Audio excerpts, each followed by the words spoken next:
मी नलिनी. मी दिसायला तर फार सुंदर होते. माझ्या वडिलांची मी फार लाडकी होते. माझ्या वडिलांनी नेहमी त्यांच्या मुलापेक्षा माझे लाड जास्त केले होते. माझ्या आईचा मृत्यू झाल्यानंतर बाबांनी दुसरं लग्न केलं होतं. माझे वडील माझ्या सावत्र भावापेक्षा मला जास्त जीव लावायचे आणि ही गोष्ट कायम माझ्या सावत्र आईला खटकत असायची. तिने तर मला कधीच आईप्रमाणे जीव लावला नव्हता. मी आता 20 वर्षांची आहे. माझ्या बाबांना कॅन्सर होता, पण उपचारादरम्यान गेल्या आठवड्यात त्यांचा मृत्यू झाला. त्यांच्या जाण्याने मी पुरती एकटी पडले होते. माझ्या सावत्र आईने माझ्या नावावर असलेली संपत्तीही धोक्याने तिच्या नावावर केली होती. बाबांना जाऊन वर्षही झाला नव्हता, तोच माझ्या सावत्र आईने माझं शिक्षण बंद केलं व ती मला म्हणाली, तुझा बाप होता तोपर्यंत तू खूप माज केलास. आता मात्र मी तुझ्या अक्कल ठिकाणावर आणणार. माझ्या आईने मला सांगितलं की उद्या तुझं लग्न आहे. तिने असं अचानक माझं लग्नही ठरवलं. तिने मला मुलाचा फोटोही दाखवला नव्हता. मी लग्न करणार नाही, असं मी तिला खणकावून बोलले, तेव्हा तिने माझ्या बोलण्याकडे दुर्लक्ष केलं आणि तिने तिची मनमर्जी केली. दुसऱ्या दिवशी आईने मला माझ्या इच्छेविरुद्ध लग्न मंडपात उभं केलं. लग्नाच्या दिवशी मी माझ्या होणाऱ्या नव्याला पाहिलं. तेव्हा मला त्याच्या वागण्या बोलण्यावरून तो वेडा असल्यासारखं जाणवलं. त्या मुलाचे वडील सतत त्याच्या मागे होते.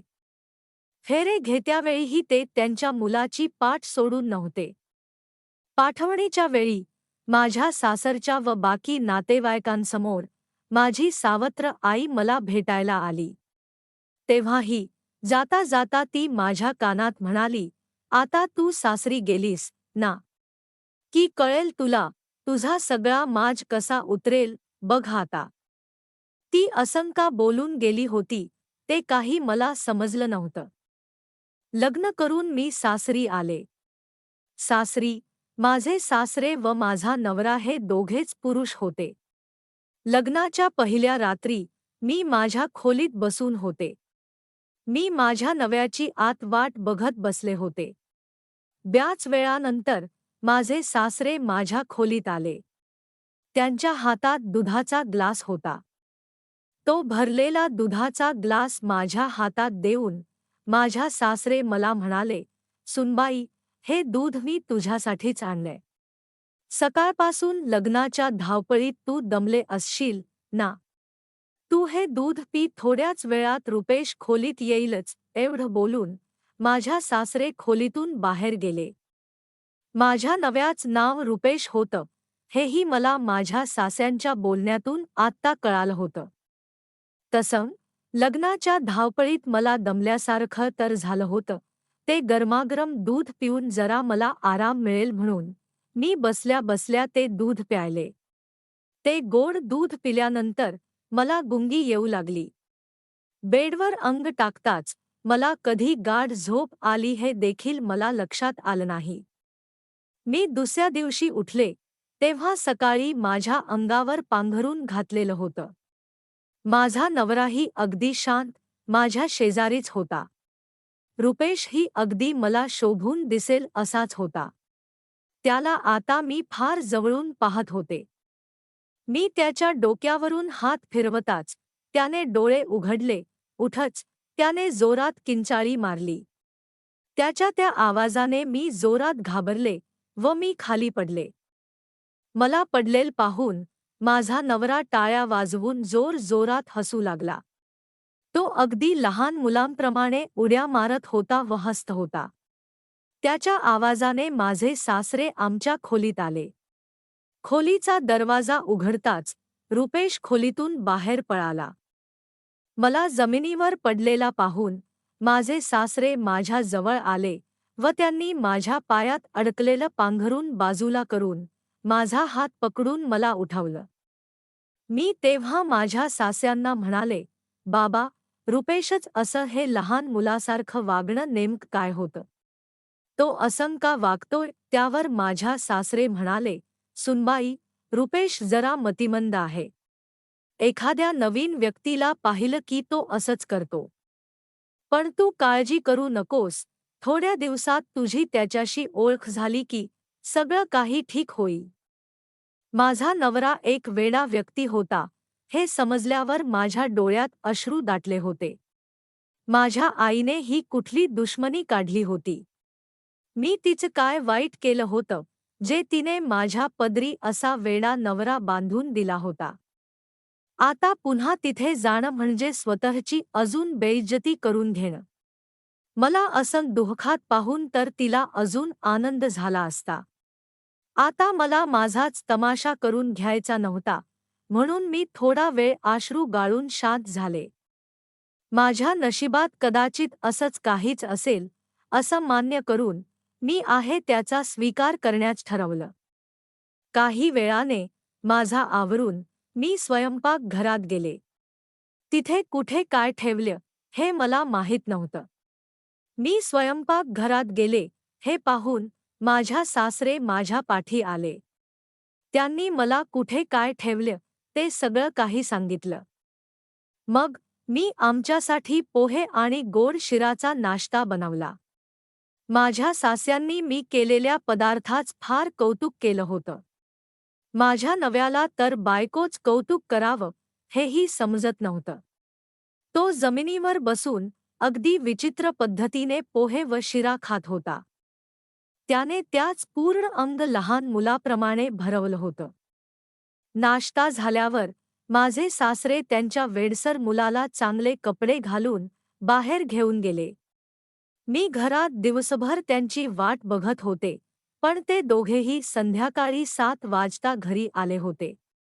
रुपेशकडे बघितल्यावर तो फार थकलेला दिसत होता. मी माझ्या सास्यांना विचारलं, बाबा, तुम्ही दोघे दिवसभर बाहेर कुठे गेला होता? त्यावर माझे सासरे मला म्हणाले, पोरी, 2 पैसे नको का कमवायला? मी माझ्या कामावर गेलो होतो. रुपेशलाही मी रोज माझ्यासोबत घेऊन जात असतो. माझ्या ऑफिसजवळ एक अंगणवाडी आहे, मी त्याला रोजच तिथे माझ्यासोबत घेऊन जातो आणि संध्याकाळी घरी येताना सोबत घेऊन येतो. तो अजून तुला ओळखत नाही ना? मी घरी नसताना उगाच त्याने सकाळसारखी काही खोडी काढली असती आणि तू पुन्हा घाबरली असती. त्यामुळे मी त्याला माझ्यासोबत घेऊन गेलो होतो. घरी आल्यापासून रुपेश घरातील एका दुसऱ्या खोलीत गेला होता. बराच वेळ त्याचा आवाज काही आला नव्हता. मी जेवणाच ताट वाढले तेव्हा मी त्याला बोलवायला त्या खोलीत जाऊ लागले. तर माझे सासरे मला म्हणाले, मी त्याला बोलावून आणतो. ते त्यांच्या मुलाला बाहेर घेऊन आले.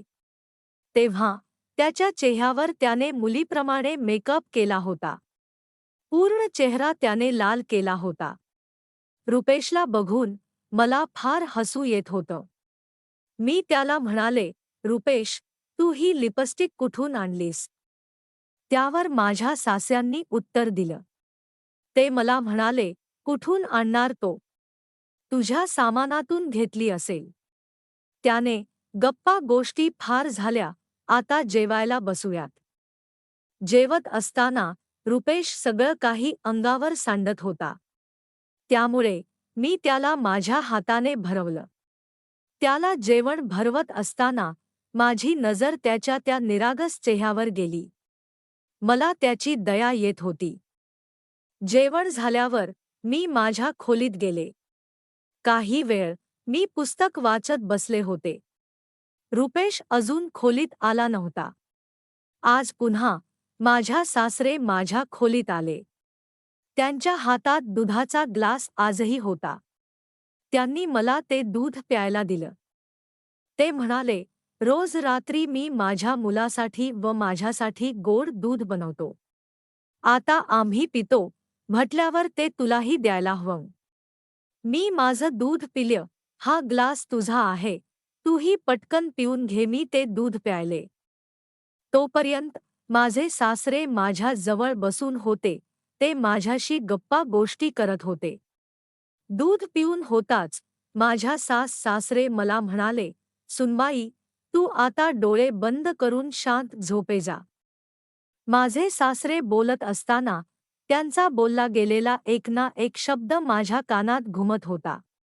माझे डोळे अशा प्रकारे बंद होत होते की मला माझे सासरे अस्पष्ट दिसू लागले होते. मला अचानक गुंगी येऊ लागले व थोड्याच वेळात माझा घट्ट डोळा लागला. मी जेव्हा सकाळी उठले तेव्हा मला माझे केस मोकळे दिसले. मला रात्री कधी झोप आली व रुपेश खोलीत कधी आला हेही माझ्या लक्षात येत नव्हतं. मी झोपेतून उठून बाथरूममध्ये गेले. आंघोळ करून जेव्हा मी बाहेर आले तेव्हा माझ्या खोलीतील बेडवर एक सुंदर अशी लाल रंगाची साडी ठेवली होती. ती साडी बघताच मला फार आवडली होती. पण ती साडी कोणाची होती व कोण ती माझ्या खोलीत ठेवून गेलं होतं ते काही मला माहीत नव्हतं. आता तर रुपेशही मला खोलीत दिसत नव्हता. ती साडी घेऊन मी माझ्या खोलीतून बाहेर आले. बाहेर येताच मी पाहिलं की रुपेश टीव्हीमध्ये कार्टून बघत होता व खेळणी खेळत होता. मी त्या साडीबद्दल माझ्या सासऱ्यांना विचारलं. तेव्हा मला समजलं की ती साडी त्यांनीच माझ्यासाठी आणून तिथे ठेवली होती. माझे सासरे मला म्हणाले, "सुनबाई, या घरात आता तुझी सासूही नाही. पण नवीन सुनेने लग्नानंतर पहिल्या वेळी स्वयंपाक केल्यावर काहीतरी भेट वस्तू दिली जाते हे मला माहीत होतं, म्हणून मी कालच घरी येताना तुझ्यासाठी साडी घेऊन आलो. ती रात्री माझ्याने माझ्या कपाटात ठेवली गेली. आता मी तुझ्या कुलीत आलो तर तू बाथरूममध्ये होतीस. म्हणून मी ती साडी तिथेच बेडवर ठेवली." मला सासूबाई नव्हत्या, पण सास्यांच्या या छोट्या छोट्या गोष्टी मला सासूबाईंची खंत जाणव देत नव्हत्या. रोज दिवसा मी घरी एकटी असायची. माझे सासरे कामावर जाताना रुपेशला त्यांच्यासोबत घेऊन जात असायची. बघता बघता माझ्या लग्नाला 1 महिना झाला होता. रुपेशने मला त्याची फ्रेंड समजलं होतं. तो रोज रात्री खोलीत येण्यापूर्वी आमच्या घरातील एका दुसऱ्या खोलीत जात असायचा. तो तिथे तासनतास असायचा. त्याबद्दल मी माझ्या सास्यांना एकदा विचारलंही होतं. तेव्हा ते मला म्हणाले, "ती रुपेशची खेळण्यांची खोली आहे. त्याला वाटेल तेव्हा तो तिथे जाऊन तासनतास खेळणी खेळत असतो." मी त्या खोलीत कधी गेले नव्हते. माझ्या सास्यांनी मला तिथे जाण्यास नकार दिला होता. ते म्हणाले होते, "रुपेशला त्याच्या खेळण्याच्या खोलीत गेलेला अजिबात आवडत नाही." रोज रात्री माझे सासरे माझ्यासाठी गोड दूध घेऊन यायचे. त्या दिवशीही सासरे रोजप्रमाणे रात्री दुधाचा ग्लास घेऊन माझ्या खोलीत आले. त्या रात्री त्यांच्या हातात फक्त ग्लास नव्हता, तर सोबतच माझ्यासाठी एक भेटवस्तू त्यांनी आणली होती. त्यांनी मला एक सोन्याची अंगठी दिली होती. ती अंगठी फारच सुंदर होती. त्या घरात मला कसली कमी नव्हती, शिवाय नव्याच्या प्रेमाची. एकदा रविवारच्या दिवशी माझी सावत्र आई व भाऊ माझ्या घरी आले. माझा भाऊही लग्नाच्या वयाचा होता. माझी आई जेव्हा माझ्या घरी आली तेव्हा मी माझ्या नव्याला जेवण भरवत होते. मला अशा अवस्थेत पाहून माझी आई माझ्या तोंडावरच असली. तिने माझ्या सास्यांच्या हातात तिच्या मुलाची लग्नपत्रिका दिली. ती गोड बातमी ऐकून माझे सासरे किचनमध्ये गोडाचा पदार्थ घेण्यासाठी गेले. तोच माझी आई माझ्या कानात म्हणाली, "गीता, लग्नाला नक्की ये आणि हो, तुझ्या या मेंटल नव्यालाही तुझ्या सोबत आण. 4 लोकांमध्ये तू तुझ्या वेड्यामागे कशी पळतेस हे आम्हालाही बघू दे." माझ्या नव्याला वारंवार वेडा बोलून माझे आई व भाऊ माझ्यावर हसत होते. मी तिला काही बोलणार तोच माझे सासरे गोडाचा पदार्थ घेऊन किचनमधून बाहेर आले. त्यांच्यासमोर मला उगाच विषय वाढवायचा नव्हता, म्हणून मी शांत बसले. माझा त्रास पाहून माझ्या माहेरच्या माणसांना फार आनंद झाला होता. त्या दिवशी दुपारच्या वेळी मला अचानक गरगरायला लागलं.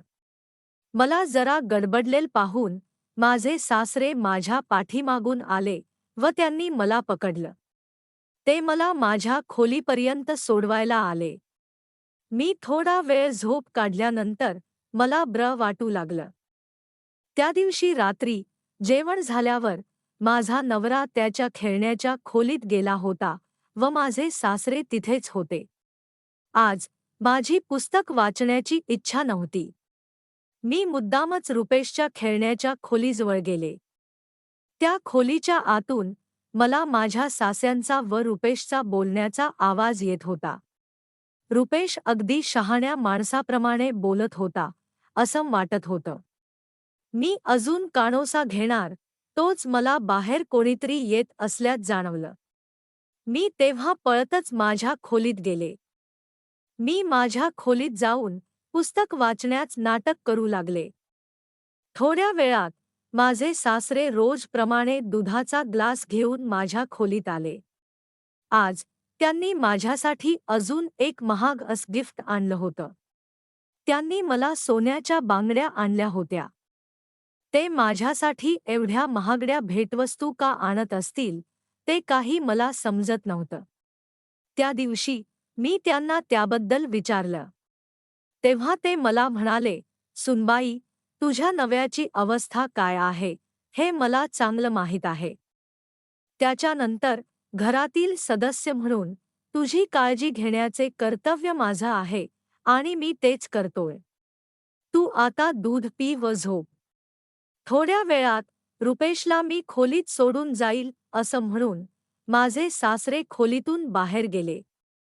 ते खरंच एवढे चांगले होते की त्यांच्या असं करण्यामागे काही वेगळं कारण होतं. माझे सासरे सकाळी कामावर जाण्यापूर्वी रुपेशच्या खेळण्याच्या खोलीला देखील कुलूप लावून जात असायचे. त्या खेळण्यांच्या खोलीत असं काय विशेष होतं ते काही मला समजत नव्हतं. पण आता मला माझ्या सास्याचं वागणं जरा खटकत होतं. माझ्यासाठी असे महागडे भेटवस्तू आणणं. आजही माझ्या सासरे संध्याकाळी कामावरून घरी आले तेव्हा माझ्यासाठी एक जरीची साडी घेऊन आले होते. आज मात्र मी ती साडी घेण्यास नकार दिला. मी त्यांना म्हणाले, "सासरे बुवा, मला तुमच्याकडून भेटवस्तू घेणे योग्य वाटत नाही. जे माझ्या नव्याने करायला हवं ते तुम्ही का करत आहात? माझ्या वेडसर नव्याचा मी स्वीकार केला आहे.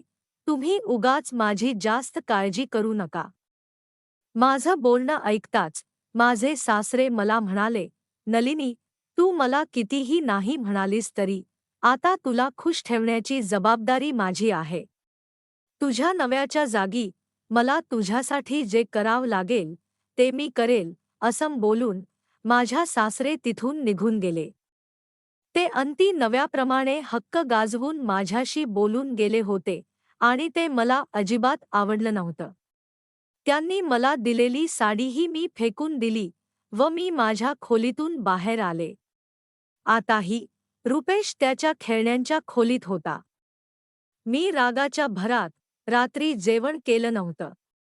मी त्या दोघांना जेवण माडून माझ्या खोलीत निघून गेले. रात्री माझे सासरे माझ्यासाठी दूध घेऊन आले. ते मला म्हणाले, "सुनबाई, तू जेवली नाहीयेस, निदान हे दूध तरी पिऊन घे." मी त्यांना काहीही बोलले नाही. त्यांनी मला आणून दिलेलं दूधही मी खिडकीतून बाहेर फेकून दिलं व मी पाठमोरे होऊन झोपी गेले. पुढच्या काही वेळातच रुपेश खोलीत आला. तो झोपणार तोच माझ्या सासरे खोलीत आले. त्यांनी रुपेशला खोलीच्या बाहेर बोलावलं. आता मी ज्या रुपेशला बघत होते तो अतिशय वेगळा होता. रुपेश खोलीतून बाहेर जाताच थोड्या वेळाने मी त्याच्या मागे गेले. रुपेश व माझे सासरे त्या खेळण्यांच्या खोलीत होते. मला त्यांचा आवाज तिथूनच येत होता. मी त्या खोलीचा कानोसा घेतला. माझे सासरे रुपेशला सांगत होते, "गीता आज मला फार प्रश्न करत होती. ती तर आज भेटवस्तू घ्यायलाही नकार देत होती. तिला सगळं काही खरं सांगावं असं मला कधी कधी वाटतं. त्यांचं बोलणं ऐकत असताना मला अचानक गरगरायला लागलं. मला अगदी गुंगी आल्यासारखं होऊ लागलं व काही वेळातच मी चक्कर येऊन खाली पडले. मला जेव्हा शुद्ध आली तेव्हा मी माझ्या खोलीतील बेडवर पडले होते. माझ्यासमोर माझे सासरे व रुपेश उभा होता. माझे सासरे मला म्हणाले, "गीता, डॉक्टर तुला तपासून गेलेत. तुला अचानक चक्कर आली. तुला ब्रेन ट्यूमर आहे. तुला यापूर्वीही असं गरगरल्यासारखं झालं होतं का? तुम्हाला बोलली का नाहीस?" मला रोज रात्री गुंगी आल्यासारखं, मग गरगरल्यासारखं का होत होतं, याचं खरं कारण मला आता समजलं होतं. मी तेव्हा माझ्या सासऱ्यांना म्हणाले, "सासरे बुवा, तुम्ही व रुपेश मिळून माझ्यापासून काहीतरी लपवत आहात. सासरे बुवा, माझ्या नव्याची जागा तुम्ही भरून काढण्याचा प्रयत्न करत आहात, ते मला अजिबात आवडत नाहीये. मी माझ्या नव्याच्या प्रेमासाठी तरसत आहे." बोलता बोलता माझ्या डोळ्यातून घळाघळा अश्रू येऊ लागले. मला रडताना पाहून गेल्या काही वेळापासून वेड्यासारखा उभा असलेला रुपेश अगदी शहाण्या माणसाप्रमाणे माझ्या जवळ आला. त्याने माझे डोळे पुसले व तो बोलू लागला, "नलिनी, मला माफ कर. मी लवकरच तुला सगळी सत्यता सांगणार होतो. तुझा नवरा वेडा नाहीये, नलिनी. मी एक MBBS डॉक्टर आहे. काही महिन्यांपूर्वी माझी इंटर्नशिप चालू असताना मी एका महिलेची मदत केली होती. ती महिला अपंग आहे असं सांगून तिने माझ्याकडून मदत घेतली. मी तिला तिच्या घरी सोडवायला गेलो असता त्या महिलेने माझ्याकडून पैसे उकळण्याचा प्रयत्न केला. मी तिला नकार दिला असता तिने माझ्यावर आरोप लावला की मी तिची छेड काढली. त्यावेळी माझं करिअर सुरू होण्यातच होतं, तोच माझ्या मागे नको त्या गोष्टी सुरू झाल्या. त्यावेळी त्या आरोपातून सुटण्याकरिता मी वेड्याच नाटक करू लागलो. माझ्या मानसिक संतुलन ठीक नाही हे समजल्यावर मला जामिनीवर सुटका मिळाली. त्या महिलेचा खोटापणा सिद्ध होत नाही तोपर्यंत आमच्या वकिलाने मला असं वेड्याच नाटक करावं लागेल असं सांगितलं होतं. रोज मी माझ्या बाबांसोबत ती कामावर जात असताना बाहेर जायचो, ते माझे राहिलेले पेपर्स देण्यासाठी. त्या एका प्रसंगामुळे माझे पेपर्सही मी देऊ शकलो नव्हतो. मी रोज संध्याकाळी घरी आल्यावर माझ्या खेळण्याच्या म्हणजे माझ्या अभ्यासाच्या खोलीत जाऊन अभ्यास करत असायचो. त्या महिलेने माझ्यावर आरोप लावले होते. त्या महिलेने या आधीही बऱ्याचशा पुरुषांना पैशांसाठी अशा प्रकारे फसवलं होतं. त्या महिलांची एक टोळी आहे. त्या महिलेबद्दल हे ठोस पुरावे आता आमच्या वकिलाजवळ आहे. पुढच्या तारखेला कोर्टात त्या महिलेचा खोटेपणाचा पर्दाफाश होणार आहे व माझ्यावर असलेले आरोपही कायमचे नष्ट होतील. या सगळ्यात माझ्या वडिलांनी माझी फार साथ दिलीय. मी वेडा आहे हे समजून देखील तुझ्या आईने लग्नाला होकार असल्याचं कळवलं. तुझा फोटो बघताच मी तुझ्या प्रेमात पडलो होतो. माझ्या बाबांनी तुझ्या माहेरच्या कुटुंबियांबद्दल देखील संपूर्ण माहिती घेतली होती. तुझे बाबा गेल्यानंतर तुझं आयुष्य त्या घरात कसं सुरू होतं हे आम्हाला समजलं होतं. लग्न झाल्यावर देखील तुला दुःख सहन करावे लागले, यासाठी मी पुन्हा एकदा तुझी माफी मागतो. आणि हो, बाबा तुला ज्या काही भेटवस्तू आणून देत होते त्या त्यांच्याकडे मीच देत असायचो. माझ्या बायकोसाठी मी स्वतः त्या खरेदी केल्या होत्या, फक्त त्या मी त्यांच्या मार्फत तुझ्यापर्यंत पोहोचवत होतो. सगळं काही सत्यता ऐकल्यावर मी फार भारावले होते. माझ्या रुपेशवर असलेला आरोप जोपर्यंत पूर्णपणे जात नाही तोपर्यंत मी त्याची सत्यता कोणालाही कळू देणार नाही, असं मी त्याला वचन दिलं. माझ्या वडिलांनंतर माझी काळजी घेणारे अजून एक वडील देवाने मला दिले होते. माझे सासरे नेहमी माझी काळजी करत होते. पण त्यांना समजून घ्यायलाही मी उशीरच केला. पुढच्या काही दिवसांनी रुपेशवरचे आरोप चुकीचे सिद्ध झाले. त्यानंतर रुपेशच्या हुशारीमुळे त्याला एका दुसऱ्या मोठ्या शहरातील प्रसिद्ध हॉस्पिटलमधून ऑफर आली. आज तू एक मोठा डॉक्टर झाला आहे. माझं सुख पाहून माझ्या आई व भाऊ दोघेही अगदी हैराण झाले होते.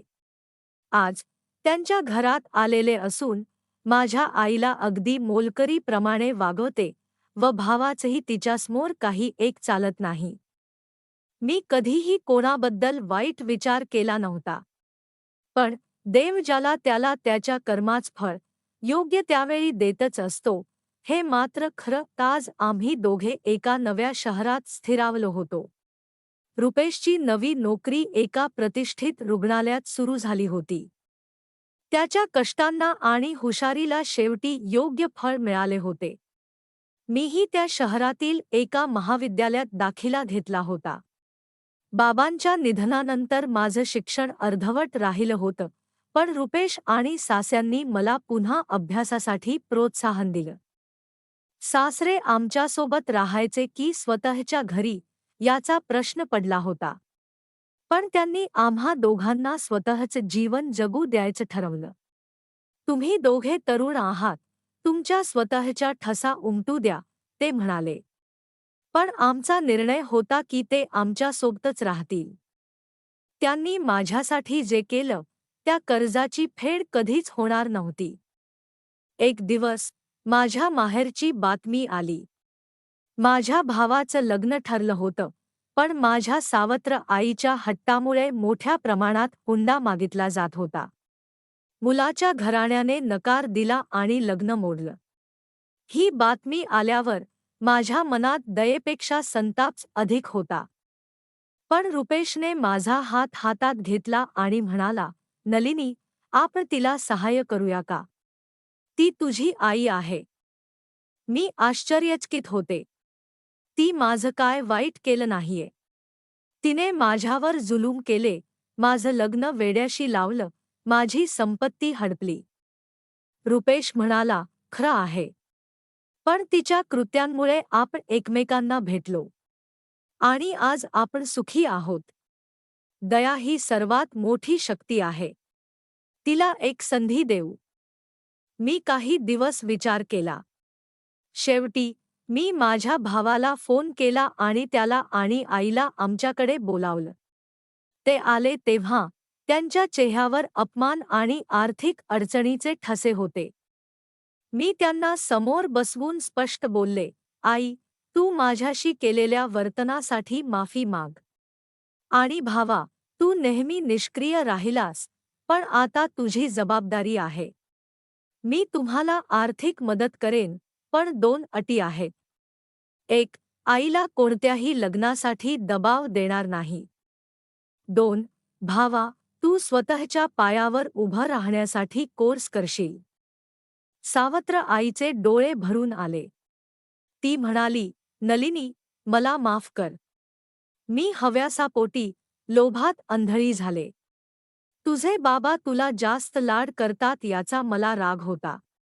माझी मुलगी नाही म्हणून मी तुझ्यावरच सगळा राग काढला. पण आता मला कळतं की प्रेम ही मक्तेदारी नसते. हा संवाद झाल्यावर आम्ही भावाला एक व्यवसाय शिक्षणाच्या कोर्समध्ये दाखल केलं. सावत्र आई आमच्यासोबत काही काळ राहिली. कधी-कधी जुन्या जखमा भरून येण्यास वेळ लागतो, पण प्रयत्न सुरू होता. काही महिन्यात एक आणखीन आनंदाची बातमी आली. मी गरोदर होते. ही बातमी ऐकून सासरे अगदी खुश झाले. रुपेशनं मला एका सुंदर बंगल्यात नेलं. हे आपलं नवं घर आहे, नलिनी. आपल्या लहान बाळासाठी स्वतःचं स्थान. आज मी माझ्या मुलीला जवळ घेऊन बसले. तिचं नाव ठेवलं आनंदी.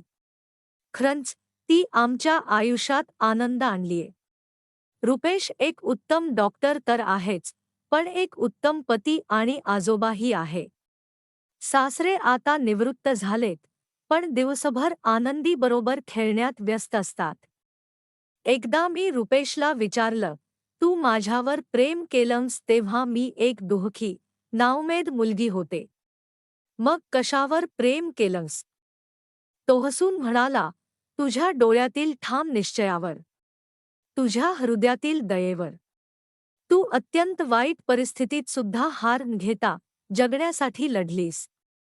तोच तुझा जीवनशक्तीचा झळा मला आकर्षित केला.